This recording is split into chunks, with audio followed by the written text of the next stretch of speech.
다시는 궁리에서 왕비까지 올라올 수 없게 하여라. 숙종이 장희빈을 떠올리며 한 말입니다. 조선의 수많은 역사 중 궁녀 출신의 여인이 정실 왕비까지 올라간 일은 장희빈이 유일무이였습니다. 어떻게 궁녀였던 장희빈은 정실 왕비까지 올라갈 수 있었을까요? 제19대 왕 숙종이 집권했던 시기는 다른 왕들과는 조금 달랐습니다. 조선 왕조를 뒤돌아보면 치열한 당파 싸움에 골머리를 앓는 왕들의 모습을 자주 볼 수 있는데요.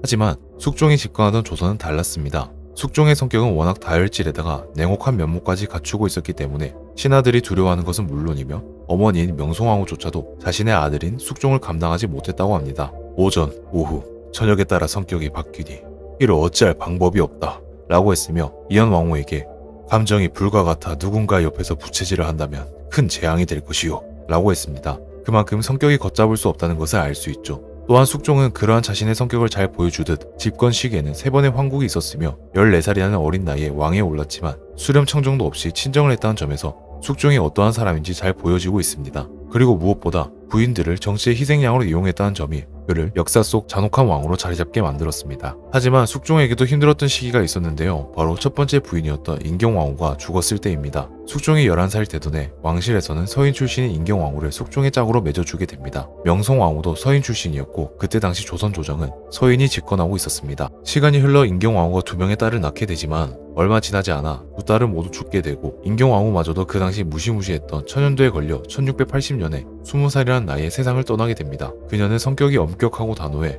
숙종이 다른 여인에게 한눈을 파는 경우가 없었다고 합니다. 그렇게 첫 번째 부인인 인경왕후의 갑작스러운 죽음을 맞이한 숙종은 크나큰 충격에 빠지게 됩니다. 하루하루가 잿빛인 날들을 살아갈 무렵 길을 거닐다 한 여인을 보게 되는데 그 여인의 미모가 실로 말로 표현하지 못할 만큼 아름다웠습니다. 그녀의 미모에 반해버린 숙종은 시간이 흘러도 그녀가 눈앞에 아른거리기 시작했습니다. 결국 그녀를 잊지 못해 뒷조사를 하게 된 숙종은 그녀의 이름은 장옥정이며 남인 세력에 잘나가는 재벌가 딸이자 후궁이라는 것을 알게 됩니다. 이때 장희빈의 미모에 대해서는 실록에서도 아름다운 미모를 지녔다라고 적혀있을 정도이니 미모가 어느 정도인지 굳이 표현을 하지 않아도 장옥정이 빼어난 절세 미인이라는 것을 알 수 있습니다. 그렇게 장옥정의 미모에 헤어나지 못한 숙종은 장옥정이라는 한 여인이자 궁녀에게 푹 빠지게 됩니다.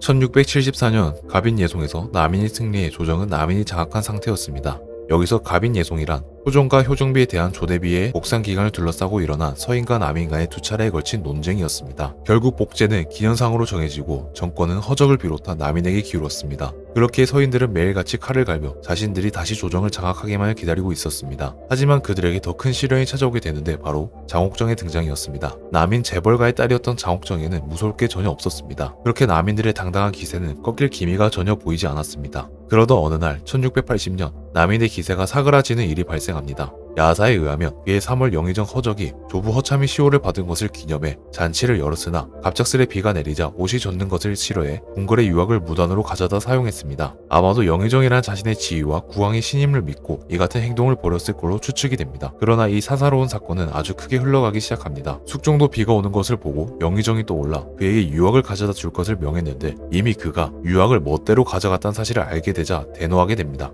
여기서부터 숙종과 영의정 사이에 금이 가기 시작했고 이 둘은 언제든지 사이가 나빠질 수 있는 조짐으로 보였습니다. 숙종은 병권을 남인에서 서인으로 교체하던 시기에 아주 큰 사건에 휘말리게 되는데요. 바로 삼복의 변입니다. 허적의 서자인 허견이 복성궁을 결탁해 영모를 꾸미고 있다는 고변을 1680년 4월 5일날 듣게 됩니다. 숙종에게는 남인과 종친이 연루된 사건이라 쉽게 넘어갈 수가 없었습니다. 숙종은 자신의 성격과 원칙대로 두 주모자인 복성궁과 허견을 4월 12일에 사형에 처했으며 이 사건과 연관된 다른 사람은 사사나 유배를 보냈습니다. 또한 남인의 핵심 인물인 허적과 윤효가 사사되었으며 그 후 훈련대장 겸 총륜사로 병권을 장악했던 유혁현마저 사약을 받게 됩니다. 이렇게 남인 세력의 중요 인물이 추풍낙엽으로 사라지자 남인은 크게 흔들렸고 곧바로 주요 관직들은 바로 서인으로 대체되었으며 숙종은 다시 송시효를 불러 최상의 예우를 베풀었습니다. 그리고 남인이었던 장옥정도 이 사건에 덩달아 내쫓기게 됩니다. 왕의 총애를 받고 있다고 해도 어쩔 수가 없었습니다. 명성왕후가 궁녀이자 남인 세력이었던 장옥정을 안일곱게 보고 있었기 때문에 이 기회를 놓칠 리가 없었기 때문입니다. 국내에 한 차례의 피바람이 불고 자신이 사랑하는 장옥정마저도 눈앞에서 사라지니 숙종은 마음 한구석이 쓰라리 왔습니다. 아무리 왕이어도 명성왕후가 살아있는 한 남인 세력에다가 후궁인 장옥정을 명분도 없이 혼자만으로 불러들이는 건 힘들었습니다. 그새를 놓칠 리 없던 명성왕후는 장옥정의 빈자를 의식해 인경왕후가 죽은 지 3개월 만에 새 왕비를 간택할 것을 요구했고 결국 금혼령 사령을 내린 지 7일 만에 간택을 실시하고 20일 만에 3간택을 실시해 이듬해 1681년 민유중의 딸 계비를 아내로 맞이하게 됩니다. 그리고 그녀는 인현왕후가 됩니다. 혼례 후 숙종은 당시 무서운 전염병이었던 천연두에 걸려 사경을 헤매게 됩니다. 그러자 평소 무속 신앙을 신봉했던 명성왕후는 어머니가 삿갓을 쓰고 호치마만 입은 채 물벌을 서야 한다 라는 무당의 계시에 혹독한 겨울 날씨임에도 불구하고 삿갓과 속옷만 입은 채 물벼락을 맞다가 그만 지독한 독감에 걸려 1683년 12월에 사망하고 맙니다. 조정에서는 이 어처구니 없는 사태에 무당을 처형해야 한다고 주장했지만 숙종은 그 무당을 기양분해에 선에서 이 사건은 마무리가 됐습니다. 그리고 명성왕후가 세상을 떠나자 숙종은 기다렸다는 듯이 연모하는 장옥정을 찾게 됩니다. 숙종 12년 12월 10일 명성왕후가 승하하자 내전이 임금을 위해 그 일을 말하였고 자해전 또한 힘써 그 일을 권하니 임금이 곧 불러들이라고 명하였다.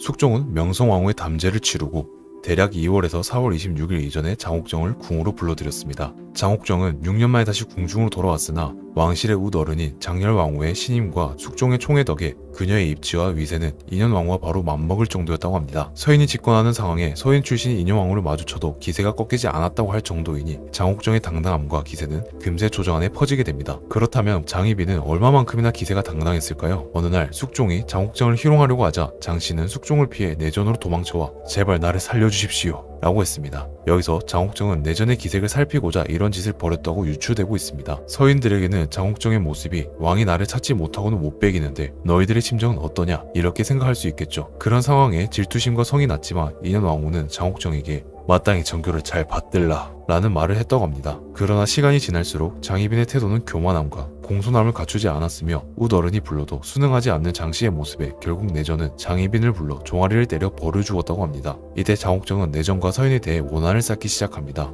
하지만 남인의 힘은 꺾여있는 상태였고 장옥정이 기댈 수 있는 사람은 오직 숙종뿐이었습니다. 그렇기에 혼자 원한을 품는다고 해서 쉽게 바꿀 수 있는 상황은 아니었습니다. 그러나 조선 조정을 발칵 뒤집어 놓는 사건이 일어나는데요. 바로 그녀가 숙종의 아이를 임신하게 된 겁니다. 이 소식을 들은 인현왕후는 결국 걱정하던 일이 일어나자 불안함과 긴장감을 놓지 못합니다. 인현왕후의 걱정을 한시름 들어놓을 방법은 오직 뱃속에 있는 아이가 딸이어야만 했습니다. 물론 후궁의 자식이기에 인현왕후가 우려하는 일까지는 일어나지 않겠지만 아들이면 당연히 숙종이 좋아야 할 것이 두 눈에 보였기 때문입니다. 그러나 얼마 뒤 서인들에게 대거 충격을 주는 일이 일어나게 되는데요. 바로 장옥정이 아들을 낳은 것입니다. 첫 아들을 품에 안은 숙종은 기쁨을 감추지 못했으며 장옥정이 대견하며 둘 사이는 더욱 애틋해졌습니다. 이 소식은 궁궐 밖에까지 퍼졌고 소식을 들은 장옥정의 모친이 자신의 딸을 보기 위해 가마를 타고 입궁하게 되는데 이때 사원부의 말단 직책인 소유들이 모친이 타고 있는 가마를 무참히 부숴버리는 일을 저지릅니다. 소유들이 가마를 부쉈던 이유는 장옥정의 모친이 정삼품 이상의 관리의 가족이 아니었기 때문입니다. 소유들은 원칙대로 가마를 부쉈던 것입니다. 그러나 이 소식은 숙종의 귀에까지 도달하게 되고 화가 머리 끝까지 난 숙종은 소유들을 전부 때려 죽이라고 명합니다. 법도에 어긋나는 일이라며 신하들이 말려 겨우 숙종의 화를 잠재웠지만 이미 소유들 중 2명은 고문 중에 사망했다고 합니다. 결국 신하들은 이 일을 계기로 숙종에게 질책과 문제를 삼았고 자신이 생각해도 소유를 처벌할 명분이 없었다는 걸 깨달은 숙종도 자신의 실수를 인정하고 끝까지 자신을 말리며 문제 삼은 신하들을 칭찬하며 그 일로 피해를 본 소유들에게 상을 내렸다고 합니다. 하지만 숙종은 내적으로 서인들이 장옥정과 아들을 견제하기 위해 이러한 일을 벌였다는 의심이 남아있었습니다. 결국 숙종은 후궁 출신의 장옥정이 낳은 아들의 원호를 정하게 되었고 신하들은 대거 반발하게 됩니다. 이는 숙종이 후궁의 자식을 공식 후계자인 왕세자로 지정하겠다는 뜻과 같았습니다. 그렇기에 남인 세력에다가 서출이 왕세자임을 받아들일 수 없었던 서인들은 집단으로 반발했습니다. 후궁에서 태어난 아들에게 원호를 정해준다는 것은 전례가 없는 일이며 있을 수도 없는 일입니다. 부디 뜻을 거두어 주십시오. 이때 말로는 어디든 치지 않았던 송시열을 필두로 김만중 등 서인들이 하루가 멀다 하고 숙종에게 뜻을 거두어 달라고 말했습니다. 그러나 숙종은 신하들의 뜻을 무시한 채 자신의 뜻을 굽히지 않았으며 강경했습니다. 그대들의 뜻은 잘 알겠으나 이렇게까지 문제 삼을 일은 아니라고. 숙종은 매번 자신의 뜻을 명확히 밝혔으나 이 모든 상황이 잘못됐다라고 생각하는 송시열이 원호를 정하는 일이 끝난 뒤에도 강경하게 반대하는 상소를 또다시 올렸습니다. 결국 송시열의 상소에 화가 머리 끝까지 차오른 숙종은 마치 계획했다는 듯이 이 일을 계기로 서인들을 대거 숙청하게 됩니다. 마침내 송시열을 포함한 20명 이상의 서인들이 사약을 받거나 기양을 떠나게 되었으며 현재 관직에서 파직됐습니다. 이 일이 바로 1689년에 일어난 기사왕국입니다. 그리고 서인 세력이었던 인현왕후의 자리도 위험해졌습니다. 인현왕후는 자식도 없었으며 서인들이 대거 숙청당하고 있는 상황에 마치 가시방석에 앉아있는 것과 같았습니다. 그런데 결국 우려하던 일이 일어나고 맙니다. 바로 숙종의 눈밖에 나는 일이 일어나고 말았습니다. 증조 할머니인 장렬왕후의 국상기간이었던 중에 숙종은 신하들에게 중전의 탄일 문안을 생략하라고 오명했습니다. 국상기간 중에 탄일 문안을 하는 것은 불경하니 생략하라. 하지만 영의정, 좌의정, 우의정, 병조판서, 이조판서 등 대거 높은 관직의 신하들이 예법에 어긋나는 행동은 할 수 없습니다. 한일 문안과 국상은 다른 일이라 생각되어 옵니다. 숙종의 말을 무시한 채 인현왕후에게 문안을 드렸고 이 사실을 알게 된 숙종은 분노하게 됩니다. 그러나 크게 잘못이 없었던 신하들은 숙종에게 말하길 대체 왕후의 탄일 문안은 당연한 예법인데 이렇게 화를 내시는 이유가 무엇입니까? 라고 상소를 올렸고 자신의 어명을 무시했으며 심기 거슬린 행동을 한다고 생각해 숙종은 결국 인현왕후를 폐비로 내려앉히게 됩니다. 이렇게 거물급 서인 세력들이 무너지며 핵심이었던 인현왕후마저도 폐비가 되니 조정은 자연스레 남인들의 손아귀에 들어왔습니다. 근데 여기서 웃긴 건 남인 세력들이 조정을 장악했지만 그렇게 좋아하지 않았다는 겁니다. 남인 세력들도 이건 좀 아니다 싶었는지 서인들과 같이 숙종에게 계속해서 반대하는 의견을 냈으며 남인들은 인현왕후에게 직접 찾아가 곧 예법에 따라 상황이 바뀔 것이니 진정하시지요 라고 뜻을 전했지만 숙종은 남인, 서인을 불문하고 모든 신하들의 의견을 무시한 채 자신의 고집을 끝까지 밀어붙였습니다. 여기서 일부 학자들은 숙종이 장옥전과 아들을 이용해 장기 집권을 막고 거슬렸던 서인 세력들을 몰아낸 것이 아니냐는 추측을 하고 있습니다. 왜냐하면 숙종의 나이는 그 당시 28세였으며 인현왕후도 젊고 혈기왕성해서 언제든지 아들이 태어날 수도 있는 상황이었습니다. 그럼에도 불구하고 족보가 꼬일 수 있는 상황에서 원호를 정한다는 것은 숙종의 계획과 생각이 잘 드러나는 사건이었습니다. 그리고 무엇보다 송시열과 김수항을 사사했다는 점이 언제든지 눈에 거슬리는 신하들은 자신들의 목 앞에 칼날을 들이댈 수 있다고 경고한 것과 마찬가지였습니다. 여기서 송시열과 김수항은 어떤 인물이었을까요?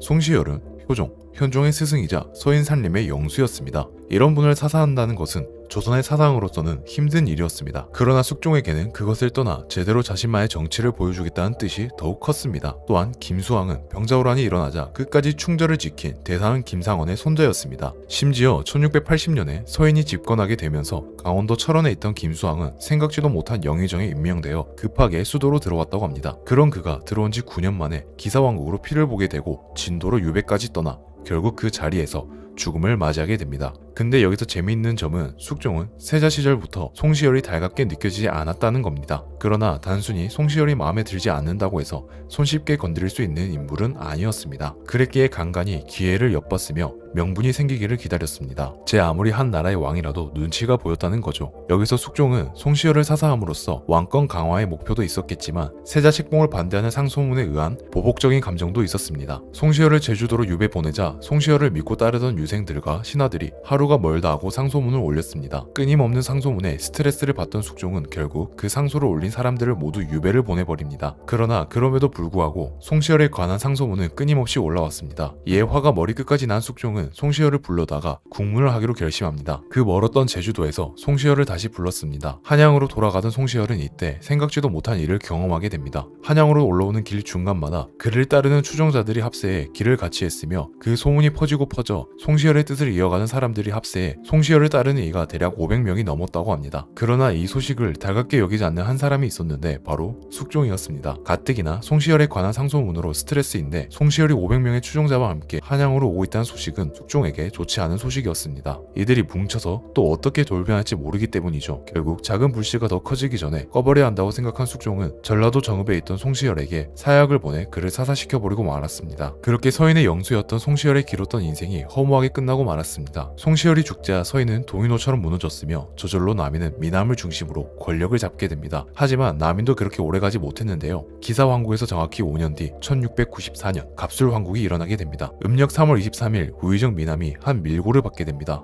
대감, 노론과 소론이 합심하여 민심을 불안케 하는 풍문을 퍼뜨리고 있으며 무언가 안 좋은 일을 꾸미고 있는 듯합니다. 이 소식을 들은 미남은 생각에 잠기게 됩니다. 민심을 불안케 하며 일을 꾸민다는 것이 영모와 관련된 것이 아닌가 생각해 결국 미남은 이 일을 엄중한 사건이라 판단해 숙종에게 고하게 됩니다. 이 소식을 듣게 된 숙종은 분노하여 이 일과 관련된 모든 자를 잡아들이고 철저히 조사해 엄중한 처벌을 내릴 것이다 라고 공포했습니다. 시간이 지나 2일 뒤 3월 25일 장옥정의 오라비인 장희재가 소론과 왕래한 자신의 죄를 밝히며 잘못을 말했습니다. 숙종의 성격을 잘 알았기에 두려움에 떨었지만 숙종은 그를 되려 위로했으며 그와 동시에 뇌물수수 혐의권도 다음날 국문에서 부정되었습니다. 그 다음으로는 노론과 소론, 무인들이 대거 끌려와 취조를 받게 됐는데 여기서 무인 이시도가 한 말은 큰 파장을 일으키게 됩니다. 소론의 한중혁 부자가 남인을 제거할 목적으로 남인들이 종실 의원군을 왕으로 세우려 했다는 무고를 하려고 했습니다. 라고 증언해 동평군이 엮이게 됩니다. 거기에다 숙종의 고모들까지 줄줄이 얽혀 들어갔으며 심지어 여동생이 명한 공주의 유가족까지 얽혀버리고 말았습니다. 이 말이 사실이라면 서인들은 정말 박살이 나는 상황이었습니다. 이 기회를 틈타 미남을 중심으로 한 남인 세력이 공주를 비롯해 서인들을 엄중히 다스려야 한다고 상소를 올렸습니다. 그러나 3월 29일 유생 서인 노른 기민이 오히려 미남을 중심으로 한 4명이 역모를 깨우고 있다고 역고변을 하게 되고 숙종은 잠시 혼란에 빠진 듯 했지만 미남을 포함한 4명의 관리에게 괜찮다며 그들을 위로했습니다. 피를 볼까봐 두려움에 떨었던 남인들은 숙종의 위로에 안도했지만 4월 1일 국문에서 모두가 예상하지 못한 일이 일어나게 됩니다. 숙종이 비만기에 적은 내용을 말하자면 하루가 멀다 하고 서로가 서로를 고하고 처형을 청하며 임금을 우롱하고 진신을 함부로 죽이는 정상이 매우 통탄스러우니 옥사를 주던 대신 이하는 모두 관직을 박탈하여 수도 밖으로 쫓아내고 민왕과 금부당상은 모두 섬에 안치하도록 하여라. 그야말로 한순간의 대반전 시나리오가 일어났습니다. 남인들은 어안이 벙벙했으며 서인들은 환호했습니다. 그야말로 희비가 격차하는 순간이었습니다. 이로써 결국 남인은 자리에서 물러나게 되고 다시 서인이 권력을 잡게 되었습니다. 남인들은 눈뜨고 코베인 상황을 맞이해야만 했습니다. 그와 동시에 숙종은 패배를 언급하는 자와 왕세자의 신의에 위협이 되는 발언을 하는 자는 무조건 대역죄로 다스리겠다고 엄포했습니다. 숙종이 미남을 포함한 남인들을 위로했던 3월 29일 그리고 숙종의 국문이 4월 1일 단 며칠 만에 숙종의 심경이 바뀌고 말았습니다. 이 짧은 시간 동안 숙종에게는 어떤 심경 변화가 있었던 걸까요? 아무래도 장옥정을 필두로 남인 세력의 힘이 점점 커지자 숙종은 마음 한편으로 남인들이 거슬리기 시작했던 것 같습니다. 또 무엇보다 숙종은 장옥정에 대한 관심이 예전만 못했습니다. 숙종에게는 이미 다른 여인이 마음에 들어와 있었기 때문인데요.